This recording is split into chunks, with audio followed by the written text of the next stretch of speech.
The second session talk will be quite an important one, which tells us about measuring and quantifying pain, and most importantly, setting targets. As a rheumatologist, I really fail in setting pain target, because even if I treat with everything and still my patient has pain, I've lost the game basically. They go to see another doctor basically. So, sir is going to talk to us. Dr. Chandrashekar doesn't need any introduction, but I would like to highlight one important achievement which sir has received Sir C.V. Raman State Award for Young Scientists from Government of Karnataka, Department of State Council of Science and Technology last year. So that's an important feather in his cap. All over to you, sir. Thank you. I think Dr. Vijay Das has set the game of working towards with reference to pain rolling. So I start with my simple cartoon, which we on a day-to-day affair we see at least one patient like this. Here patient puts across to us saying that my pain is still the same. I am visiting you from last 3-4 times, my pain remains the same. But if you ask him, I can walk around 5 kilometers now, sir, but my pain is still the same. And question goes, how many painkillers or pain pills you are taking? Now I have significantly reduced, maybe 1 or 2 in a month, but he insists that pain still persists. So this is one of the common things which we see, at least 2 to 3 of our patients insisting on this. But I think one solace for a consultant is, if he has visited you 3 times and has not changed view, probably he is convinced about your treatment. That's why he is coming back to you. But his complaint continues that pain is persisting. When that's a case, what we need to now know is, have we achieved something what we are looking for, or is there a gap between what he is talking and what I am perceiving about it? So that bridge can be built only by if you are able to measure the pain. So why should we measure the pain? The solutions and the answer to that question is very simple. We need it because we need to know whether whatever the intervention I have done is quite effective, or should I titrate or alter the intervention that I am planning with this particular patient. And of course, for any clinical research, we need a measure finally to say that this intervention makes a big change to the patient. So apart from the clinical trials, in a regular day-to-day basis, we need something to measure when we are handling any clinical situations. Just to recapitulate, because I think the last year also we did and discussed about how to measure a arthritis and arthritis activities, but here I will try to recollect. In a clinical practice, what is the best measure we can look for? A best measure as we can look for, it should be able to quantify the changes from normalcy. What I mean is, if the sugar is said to be fasting around 110, the moment he crosses to 120, we know he is crossing the borderline. If he crosses above a threshold, we are able to say that he has a diabetes. But when it comes to pain, we don't have any such cutoff, because we say no pain is the right situation, any small pain or a little pain is abnormal. So now there are a lot of problems we have, because I think the previous speaker has said already that pain is one of the physiological response as a defense mechanism. Anything goes wrong, pain is perceived, and it's one of the physiological response required for the body for its defense. But at what point of time should I say it is pathological or abnormal? Certainly when it comes to measuring the pain, we don't have such cutoffs. Anything which is abnormal or not at ease with the patient should be considered as abnormal. That's what the definition talks about. And unease for a patient or an individual with the pain he or she is suffering is considered as abnormal. Again, I will go into the detail of how we have a lot of issues with reference to that. Second, whatever measure we use should be sensitive and it should be specific. It should be sensitive for the changes that what we are looking for, and it should be specific for the changes that what we are trying to work on. And it should be reproducible, and when you repeat it, it should have minimum difference between the measures. If you repeat yourself 2 times within the same individual, what you measure between the 2 occasions when there is no much change, it should be constant. And between 2 individuals, when between the 2 measurers, I and another consultant measure the same thing, the difference should not be very significant. What we call as CV, confidential variability between the two measures, should not be very significant. And the measure should reflect a meaningful clinical status. That's what in the end game what I need. When I am applying it in my clinical practice, it should give a reasonable reflection of what is happening. The best difficulty is already been experienced when you heard Dr. Vijay Das. It's a very complex process. It's not as simple as we look at a random blood sugar. It is a very complex process because it is having multi-dimension. It has a different stimuli which can produce pain. It could be a inflammation, it could be a metabolic change, it could be an injury or trauma, or it could be a pressure. Any of these stimuli can produce a pain, and you have multiple pathways. There are 2-3 pathways which picks up, thalamus senses it, then it goes to cortex, cortex senses it, and finally it's going to interpret something. So that's why it has a multi-dimensionality when it comes to the pain.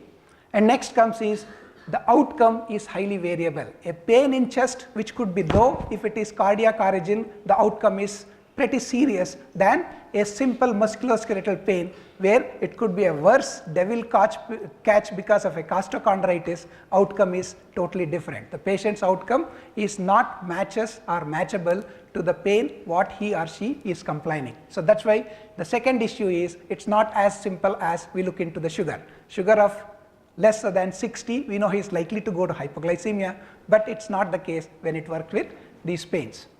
Its perception is the only thing which I can measure, not anything else. I will go into the detail as I go further. And there is no single cause or mechanism for the pain. We don't have a single stimuli which is responsible for the pain. So what all the dimensions which we can look when we try to measure or quantify the pain? Can I measure the cause of pain? The answer to the question most of us say is no, because it's very difficult for us to just measure that, and it may not have a meaningful science. But still, we have a way to quantify the process. So you can estimate the trauma or injury that has happened by a clinical examination. What we do in a joint assessment like tender score, swollen joint score, gives you a rough estimate of the cause for pain, that what is the extent of inflammation that is persisting.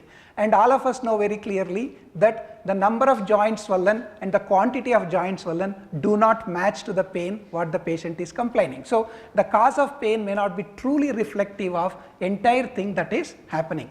And quantifying the locations, we can just measure the number of areas and zones that are involved. When it comes to the level of pain, it is basically the perception. So in a sense, how much the patient is perceiving the trouble is what we can normally measure. The best of them is visual analog scale and so on. And here also the factors like local factors. For example, if patient has a neuropathy, he may not complain of much of pain. If his cognitive recognition of the pain is not that good, he may not appreciate the pain as much he is supposed to appreciate. So even the level of pain of perception is influenced by several other factors other than the causative factors of the pain. And the next comes, can we measure the impact? What is the impact that the pain is bestowing or stretching on the individuals? The number of joints are more likely he has a higher impact. Again, it's not just the number of the joints. If it is the left hand arthritis rather than the right hand arthritis, the impact is lesser than what it would have been a right hand arthritis. So it's the impact is highly individualized, and of course that's one of the things which can also help us to guess or gauge how much we can intervene, how much we need to intervene. So when we try to measure a pain, we have 3 dimensions which we need to look into. Number 1, the cause of pain, if I can quantify, level of perceptions, and the impact of the pain that is on the individual's day-to-day activity. We need to be very clear on the 2 different aspects when we talk about the pain. I think it's been told to you in the previous, the nociception is a signal, whereas pain is a perception. What I meant here is, the signals are different from what is finally perceived. What we all the time talk in a clinical sense about the pain is what is perceived, and we never talk about what is stimulating it. We talk about the joints pain. When we talk about joints pain, we do not talk about whether it is an inflammatory joint pain or whether it is an osteoarthritic pain, because there are two different causes which are responsible for these particular pain. So here the nociception is a signal and pain is a perception. So we need to be very clear about that there is a wide difference between a nociception and pain as a perception. So based on these, the recommendations which is done in 2005, which is published in Pain, about initiative of methods, measurements and pain assessment, they have taken 6 domains, and I will leave these 2 domains because basically they talk about how you have to handle the clinical trials, looking about the adverse event and the perception of changes.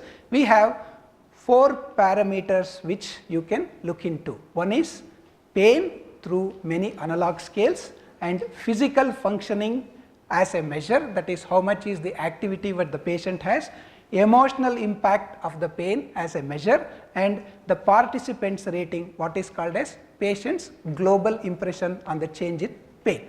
So these are the 4 critical recommendations which will help in measurement of the pains. Still we are working and struggling how to handle the pain, but certainly these are all the 4 domains which has been agreed in a consensus statement that these are the best way to check onto these measurements.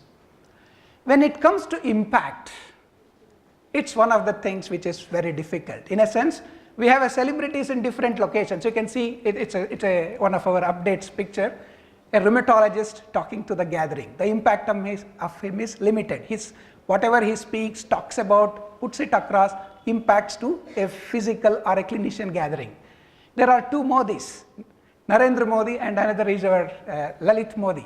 The impact of them are totally different. In a sense, it's not this just a celebrity status which matters with reference to the impact or the quantum of impact that happens. It varies from person to person. So also the latest problem of demonetization, it varies from individual to individual. Some may have a trouble in a different manner, the other may have a trouble in a different manner, some may not be disturbed. So the impact of any event varies from individual to individual and highly individualized. In addition to that, in pain, it also depends on the location of the pain. Pain in the shoulder, impact is different from pain in the knee, the impact is different. So the impact assessment is also significantly differs from the zone or area which is affected. So that's why we have scales which are different and differentially measured for knee involvement disease, shoulder involvement disease, neck disease, back disease. We have different scales and different impact scales which are used for measuring these scales. I think these are available. I am not going into each of them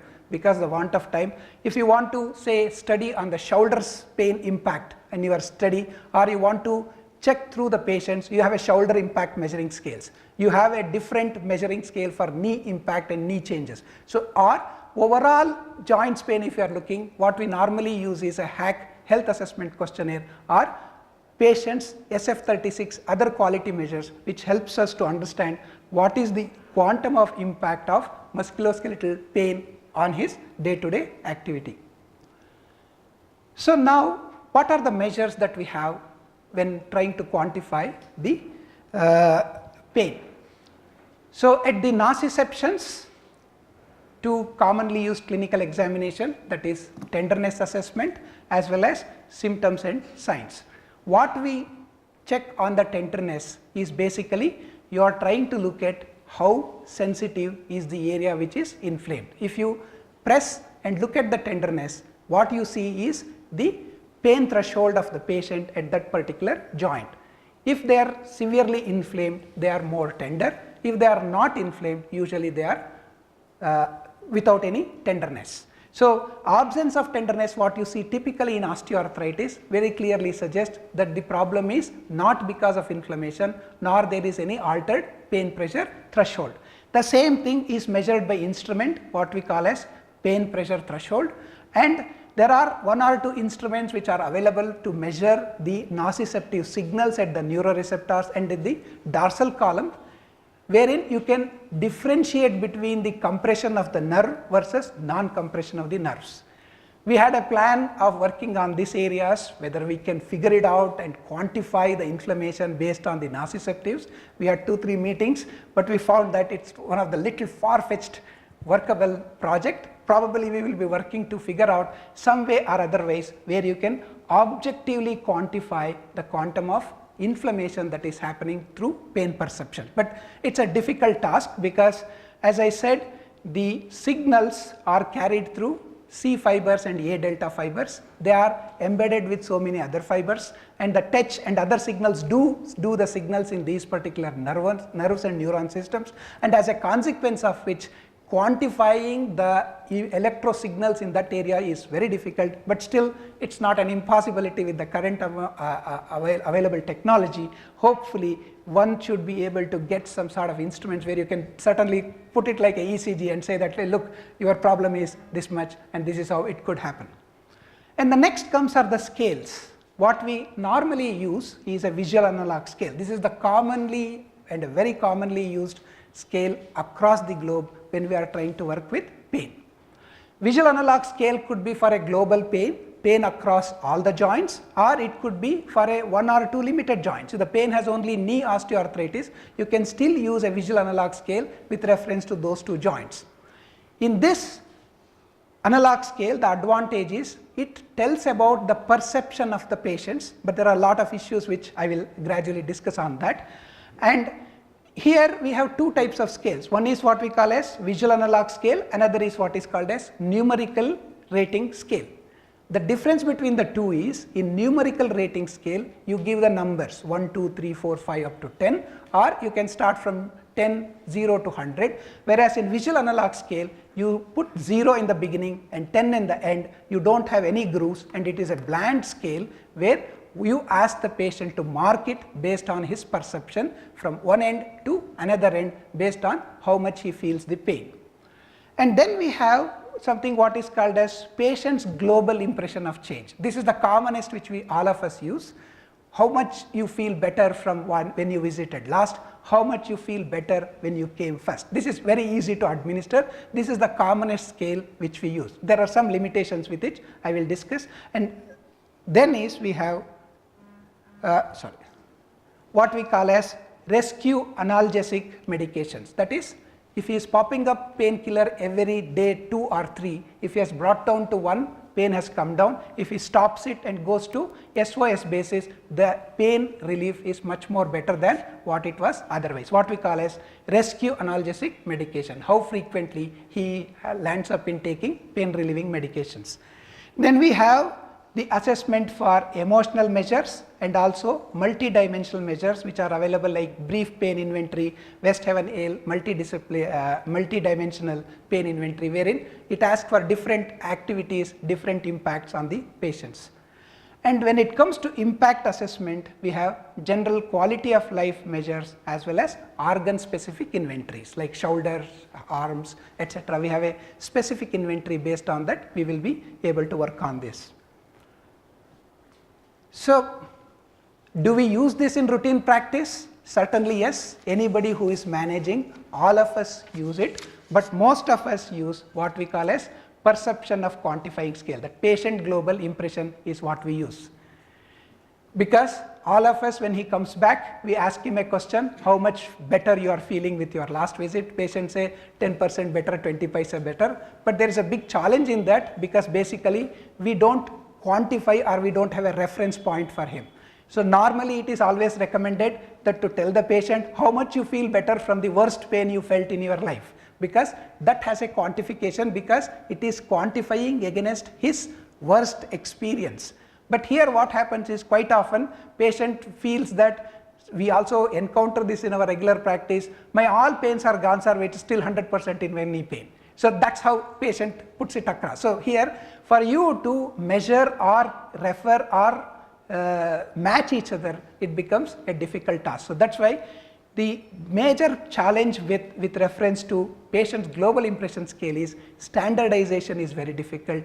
Intermeasure, measure to measure difference is significantly different. That's why this is not the normally recommended scale in most of the practices. The best one to use is a visual analog scale, the bland scale from 0 to 10, If patient feels difficulty, it is better to use numerical measure scale.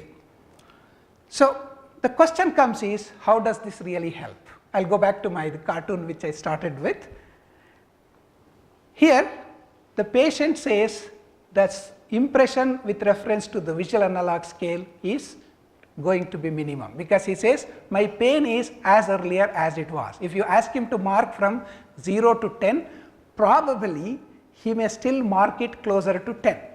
But I can tell you, when you use a visual analog scale with these type of patients, you can really see the difference. The patient who used to mark it at 10 slowly moves it towards 5 or 4, because this exercise we have done and we have seen it. The patient though keep repeatedly saying in a perception scale has no significant change. If you ask him to put it under visual analog scale, he marks it differently, because the perceptual judgment when you are using a visual analog scale differs, because the judgment decisions are totally different from what you just try to communicate, because this is an off-hat communication and a global perception is usually a general communication. That is where the standardization lacks with reference to that.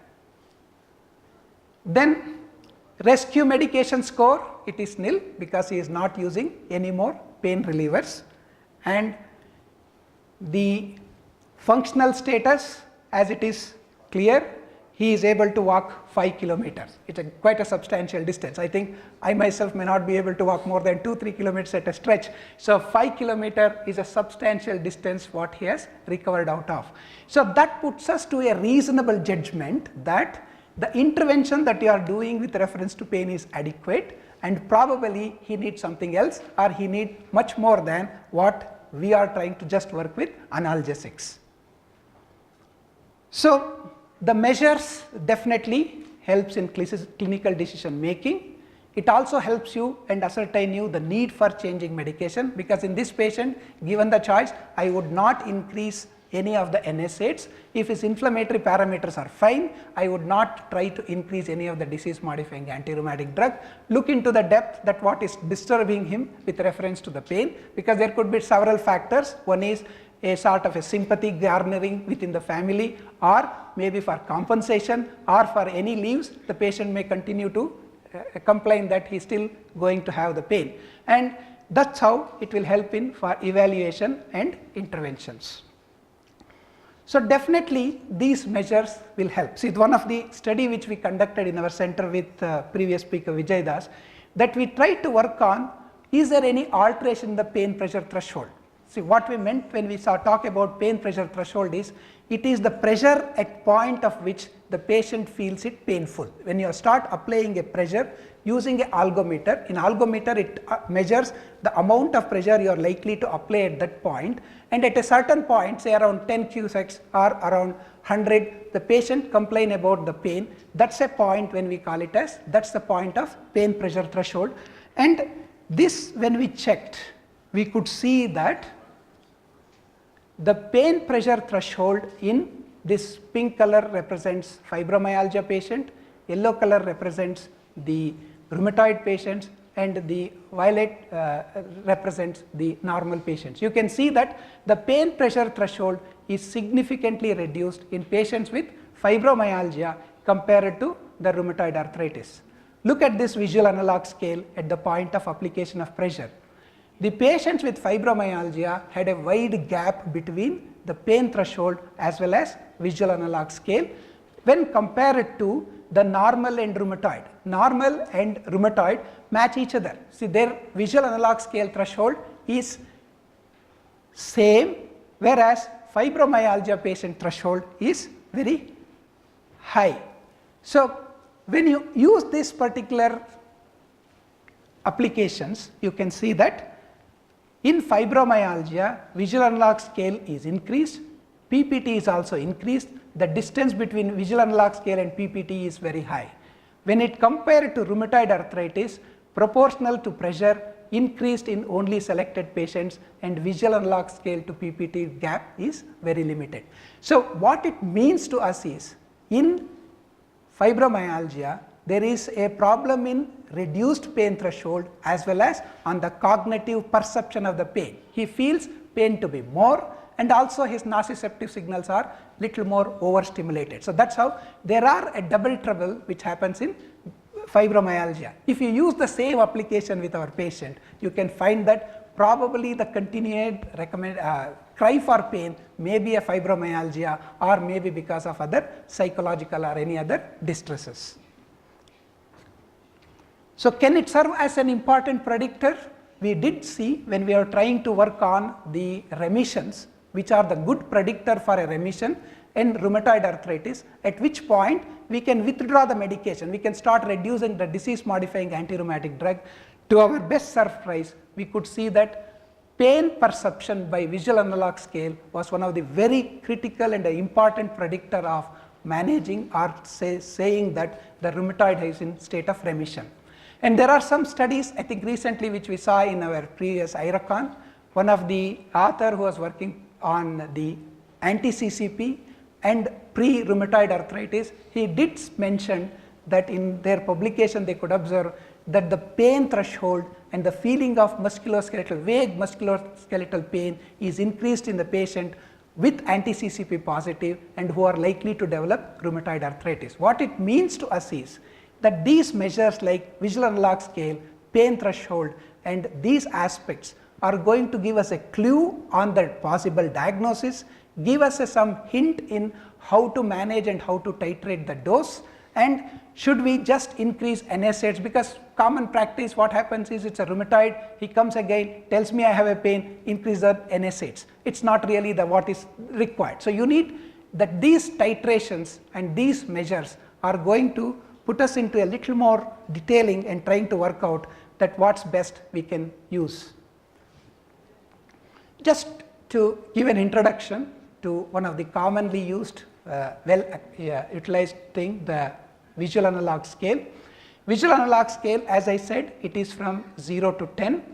You need to explain the patients what does it mean to you and to him. You need to tell him that he need to compare the worst of the life pain experience he has, and that is scored 10, and the no pain is scored as 0, and his marking should be in reference to the pain he experienced all over the joints, unless you are looking for a joint specific pain scales. You can use visual analog scale only for knee joint, but if you are using for it, you tell it with reference to knee joints. If you are using for a global, tell him to be clear that what you have to mention is what is out of complete generalized total pain that you are going to mark it on the visual analog scale. So in a nutshell, in conclusion, assessing is essential, and a precise scale usage will enhance the understanding of patient's need and to gauge how much to offer at what cost. What cost I mean not just the money, it's also the adverse reaction what we are worried with all these and analgesic therapies. Thank you very much. Thank you very much, sir. Suggestions that meditation or yoga reduces the pain PPT threshold. Yes, both the cognitive therapies as well as the meditations and practices of perceptions will improve the pain pressure threshold. There are quite enough studies which suggest that. I've also found in my consultations that in an inflammatory pain, once you control the inflammatory pain and the patient is still in pain, you talk to them a bit more. A lengthier consultation will actually find out clues to the underlying psychology and where probably they need help. I think spending time is probably the key thing for the non-inflammatory pain, I thought. That's personally my I mean, it's not just spending time, probably that's what I was trying to tell you. See, some of the scales which are there, for example, you have a emotional impact scale. These patients score very bad in the emotional impact scale. So you just have to ask your secretary to administer the emotional impact scale. And once they come back with the emotional impact scale, it will very clearly tells you that where is the things going wrong. That's how the scale helps you.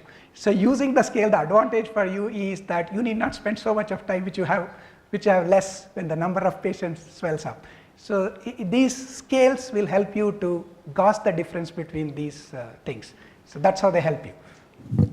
How does socioeconomic status or educational status impact any of these scales, the perception and the impact scales? The Major challenge when it comes to visual analog scale is the educational status, because when the less educated patients, it's very difficult for us to convey it across to them how to use this visual analog scale. So there probably the numerical scale, or you can use that smile face scales from bad pain to the worst pain scales will be useful. And when it comes to the pain threshold, the pressure pain threshold, we have seen uniformly distributed between the less social privilege to high social privilege. There is a sort of a personality trait which makes these differences between each individuals. To some extent, yes, probably higher socioeconomic status individuals are more likely to have a low pain threshold than the underprivileged socioeconomic status. We do see that, but it's not a very strong influencing factor. If you see to the numbers, if you increase and redo the study, you finally find it that it's not one of the predominant impacting factor with reference to. But the measures are tough when it comes to little less educated patients. It takes time, but certainly what we have seen is we could get an intelligent, uneducated villagers even to mark that visual analog scale, because we do cater to a good proportion of these patients. But we need to spend, with an educated person, especially an IT person, it takes 1 minute to explaining a 0 to 10 scale, because they're used to that, because their entire things they rate by that 0 to 10 scale. But when it comes to other segments, it takes hard for us to explain, to use these visual analog scales. Other questions from the house?